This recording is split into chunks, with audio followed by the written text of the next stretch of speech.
ഡൽഹി ചലോ മാർച്ചിനിടെ യുവ കർഷകൻ കൊല്ലപ്പെട്ടതിൽ പ്രതിഷേധം രാജ്യവ്യാപകമാക്കി ശക്തമാക്കാൻ കർഷകർ സംഘടനകൾ ദേശീയ ട്രാക്ടർ മാർച്ച് നടത്തുകയാണ്. പ്രതിഷേധം കൂടുതൽ ശക്തമാക്കുമെന്ന് രാകേഷ് ടിക്കായത്ത് പറഞ്ഞു. കൊല്ലപ്പെട്ട ശുഭ്കരന്റെ മൃതദേഹം പോസ്റ്റ്മോർട്ടം ചെയ്യാതെ മോർച്ചറിയിൽ തുടരുകയുമാണ്. പഞ്ചാബ് ഹരിയാന അതിർത്തിയായ ഖനൌരിയിൽ കർഷകൻ കൊല്ലപ്പെട്ടതിന് പിന്നാലെയാണ് ദേശീയ തലത്തിൽ കർഷകർ പ്രതിഷേധം ശക്തമാക്കുന്നത്. സംയുക്ത കിസാൻ മോർച്ചയുടെ നേതൃത്വത്തിൽ ട്രാക്ടർ മാർച്ച് ആരംഭിച്ചു. കൂടുതൽ സംഘടനകൾ സമരരംഗത്തേക്കെത്തി.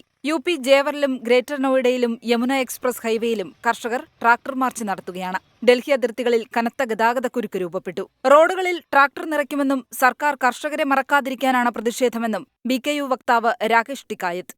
दिल्ली की तरफ को जाने वाले हाईवे जो खास करके डिवाइडर हाईवे होंगे उस पर ट्रैक्टर लगाओ। अब जैसे ये हरिद्वार से दिल्ली हरिद्वार रोड है तो इस पे हरिद्वार, मुजफ्फरनगर, मेरठ और गाजियाबाद के लोग रहेंगे। ऐसे ही मुरादाबाद साइड के हैं, अमरोहा, हापुड़, गाजियाबाद, ऐसे ही दूसरी साइड के हैं।